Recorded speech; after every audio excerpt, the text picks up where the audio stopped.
এই দেশেই আমি থাকবো, এই দেশেই আমার জন্মস্থান, এই দেশেই আমার মৃত্যু হবে, এই দেশের মানুষের মধ্যেই আমি বেঁচে থাকতে চাই।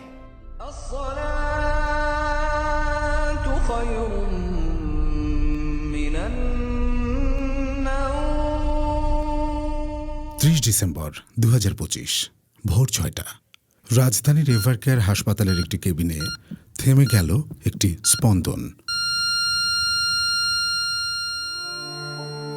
যে স্পন্দন দীর্ঘ 4 দশকের বেশি সময় ধরে বাংলাদেশের রাজনীতির রাজপথ কাঁপিয়েছে। দেশের প্রথম নারী প্রধানমন্ত্রী, 3 বারের সফল রাষ্ট্রনায়ক বেগম খালেদা জিয়া পাড়ি জমালেন না ফেরার দেশে। 80 বছরের এক ঝোড়ো জীবনের অবসান হল বিষণ্ণ সকালে। তিনি ছিলেন একজন সাধারণ গৃহবধূ। রাজনীতির প্রতি ছিল অনীহা। নিয়তি তাকে টেনে এনেছিল রাজপথে, কিন্তু সাধারণ থেকে অসাধারণ হয়ে ওঠার সেই পথটি মোটেও মসৃণ ছিল না।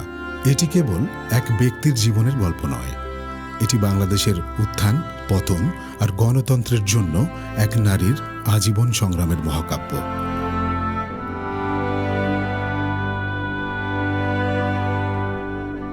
উনিশশো সালে জন্মগ্রহণ করেন খালেদা খানম পুতুল। তার বাবা ইস্কান্দর মজুমদার ছিলেন একজন বিশিষ্ট ব্যবসায়ী, যার আদি নিবাস ছিল ফেনী জেলার ফুলগাজী উপজেলায়। তবে কাজের সূত্রে তিনি সপরিবারে থিতু হয়েছিলেন দিনাজপুরে। মা তৈয়বা মজুমদার ছিলেন একজন স্নেহময়ী গৃহিণী।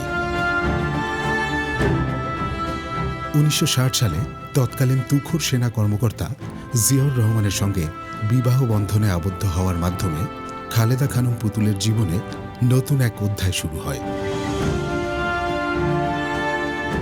শান্ত ও মিতভাষী এই তরুণী যে একদিন কঠিন রাজনৈতিক মঞ্চে অকুতভয়ে নেত্রী হয়ে উঠবেন, তা ছিল সময়ের এক বিস্ময়। I, Mr. Ziaur Rahman, do hereby declare the independence of Bangladesh. সেনানিবাসে নিশ্চিন্ত নিরাপত্তায় দিন কাটানো গৃহবধূ প্রথম বন্দী হন 1971 সালে। 26 মার্চ স্বামী মেজর জিয়া বাংলাদেশের স্বাধীনতা ঘোষণা করলে পাকিস্তানি সেনাবাহিনী 2 সন্তান সহ আটক করে খালেদা জিয়াকে। 16 ডিসেম্বর দেশ স্বাধীন হলে মুক্ত হন তিনি।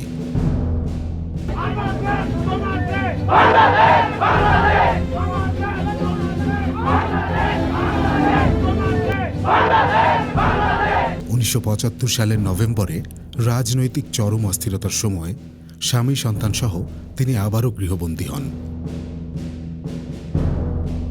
7 নভেম্বর সিপাহী জনতার বিপ্লবের মধ্য দিয়ে রাষ্ট্রের দায়িত্বভার গ্রহণ করেন মেজর জেনারেল জিয়াউর রহমান বীর উত্তম। ক্ষমতার কেন্দ্রবিন্দুতে থেকেও বেগম খালেদা জিয়া কখনো প্রোটোকল বা বিলাসিতার মোহে আচ্ছন্ন হননি। একজন আদর্শ গৃহবধূর মতো অত্যন্ত নিভৃতে সামলেছেন মইনুল রোডের বাসভবন আর 2 সন্তানের পড়াশোনা। অতি সাধারণ সুতিশাড়ি আর মিতব্যয়ী জীবনযাপন ছিল তার চারিত্রিক বৈশিষ্ট্য। কিন্তু 1981 সালের 30 মে চট্টগ্রাম সার্কিট হাউসে এক ব্যর্থ সামরিক অভ্যুত্থানে প্রাণ হারান রাষ্ট্রপতি জিয়াউর রহমান। দিকভ্রান্ত হয়ে পড়ে তার প্রতিষ্ঠিত রাজনৈতিক দল বিএনপি। দলের অস্তিত্ব রক্ষায় এবং কর্মীদের তীব্র আকাঙ্ক্ষার চাপে 1983 সালে রাজনীতিতে পা রাখেন তিনি। ঘর থেকে বের হয়ে এলেন রাজপথে, হাল ধরেন দলের। শুরু হলো এক নতুন পরিচয়। স্বৈরাচার এরশাদের বিরুদ্ধে দীর্ঘ 9 বছরের আন্দোলনে তিনি ছিলেন হিমালয়ের মতো অটল। জনগণের অধিকারের প্রশ্নে জেল, জুলুম আর গৃহবন্দিত্ব কোনো কিছুই তাকে দমাতে পারেনি। তিনি হয়ে ওঠেন আপোষহীন নেত্রী। বারবার গৃহবন্দী ও কারারুদ্ধ হয়েও তিনি রাজপথ ছাড়েননি, যার চূড়ান্ত পরিণতি ঘটেছিল 90-এর গণঅভ্যুত্থানে। 1991 সালের 5 এপ্রিল এক ঐতিহাসিক মুহূর্ত। বাংলাদেশের প্রথম নারী প্রধানমন্ত্রী হিসেবে শপথ নিলেন বেগম খালেদা জিয়া। বাংলাদেশের রাজনীতিতে শুরু হলো এক নতুন দিগন্ত।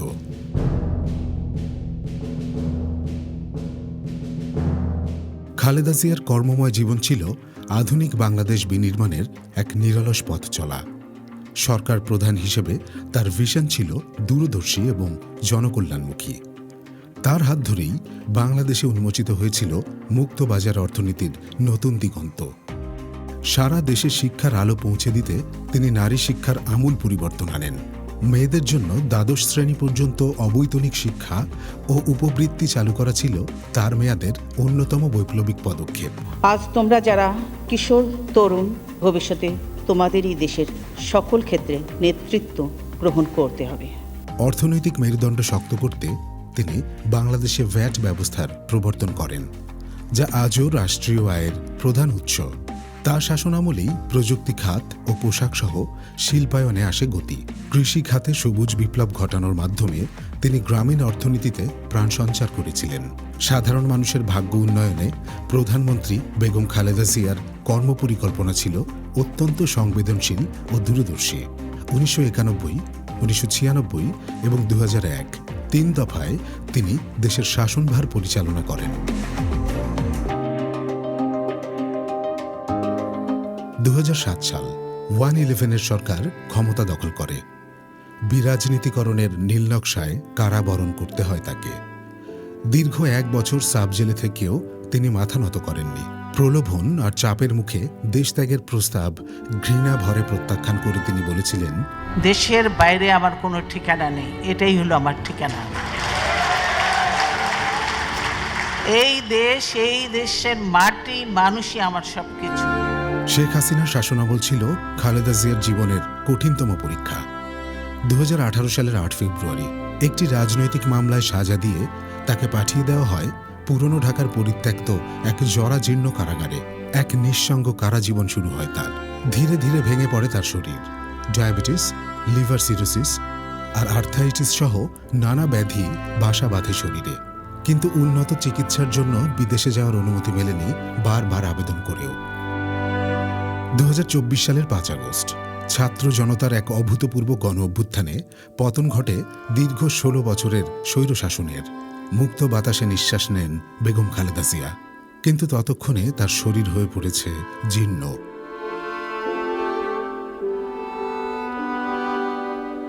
হাসপাতালের আইসিইউ, সিসিইউ আর কেবিনই হয়ে ওঠে তার ঠিকানা। এই বিজয় আমাদের নতুন সম্ভাবনা নিয়ে এসেছে। ধ্বংস নয়, প্রতিশোধ নয়, প্রতিহিংসা নয়, ভালোবাসা, শান্তি ও জ্ঞান ভিত্তিক সমাজ গড়ে তুলি। রাজনৈতিক জীবনের বাইরে বেগম খালেদা জিয়ার ব্যক্তিগত জগৎটি ছিল তার 2 সন্তান আর পরিবারকে ঘিরেই আবর্তিত। 1960 সালে জিয়াউর রহমানের সাথে পরিণয় সূত্রে আবদ্ধ হওয়ার পর তিনি একনিষ্ঠভাবে সংসারের হাল ধরেছিলেন। তার 2 পুত্র তারেক রহমান ও মরহুম আরাফাত রহমান কোকো ছিলেন তার নয়নের মণি। কিন্তু রাজনীতির কঠিন বাস্তবতায় পারিবারিক সুখ তার জীবনে দীর্ঘস্থায়ী হয়নি।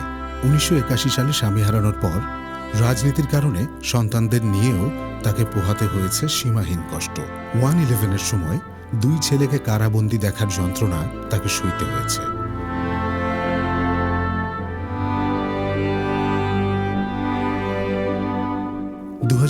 সালে ছোট ছেলে কোকোর অকাল মৃত্যু ছিল তার জীবনের এক অপূরণীয় ক্ষতি। সে সময় তিনি নিজেও ছিলেন কার্যত অবরুদ্ধ।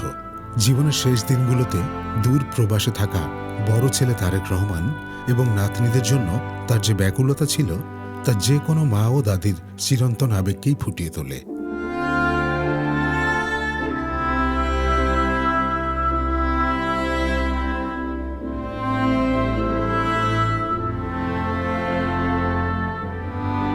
রাজপথের আপসীন নেত্রী অন্দরমহলে ছিলেন একজন মমতাময়ী মা, যিনি দেশের মানুষের জন্য ত্যাগ করতে গিয়ে বারবার নিজের পারিবারিক সুখ বিসর্জন দিয়েছেন। গত কয়েক মাস ধরে তিনি জমের সঙ্গে লড়াই করে টিকেছিলেন।